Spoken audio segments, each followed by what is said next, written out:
the capability to do fun. A human just can't do that. But what we are doing is we're having a human oversee that as a process. Okay, so the human is overseeing the AI working.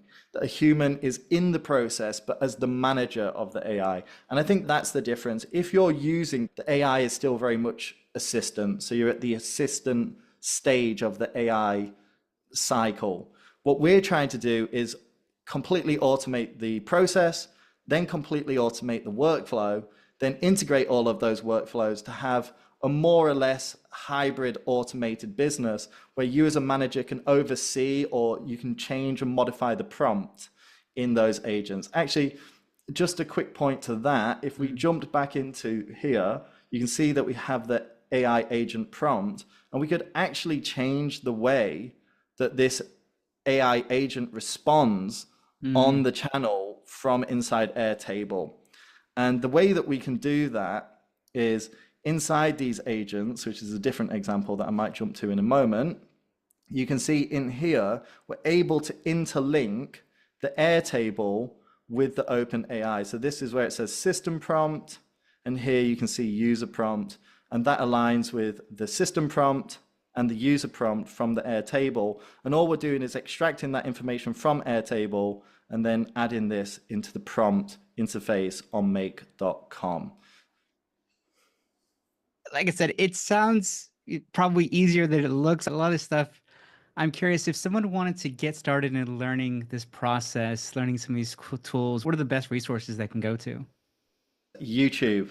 There's some YouTube. great people. Some people that I've made friends with, some big YouTubers now, Jack Roberts, Stephen Pope, good people that I learned the basics of automation. They're really good developers, but they have real creative. YouTube is probably the #1 resource. You could go, I want to learn how to automate SEO blog articles on make.com, search it in YouTube and you'll find a video, I'm sure. So YouTube, start out with knowing what you want to automate and head off to the YouTube University.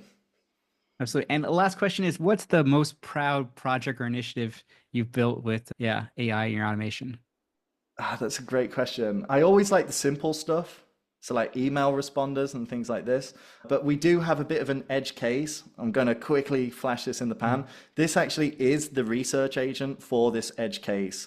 Okay, so we had a client from New York called Greg, and this is his research agent, and this is his table. So what this does is once we've got a qualified lead, so he does webinars and he targets venture capital backed companies in the United States.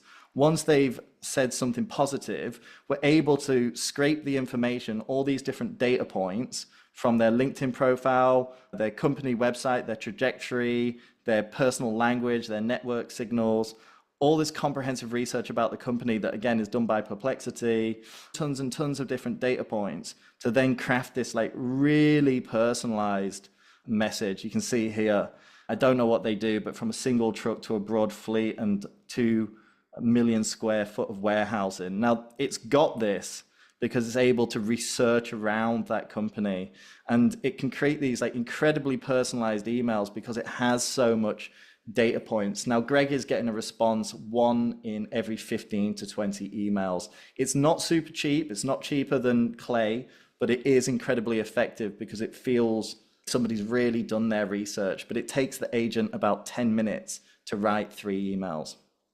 Proud of that one. I think that was a really interesting case. Nice. I think that's where, once again, the human and AI work together well, but it's interesting to see it pulling from all those different resources and then compiling one message. So obviously, the advantage of AI is speed and scaling, and I think it's a beautiful example. Yeah. Okay.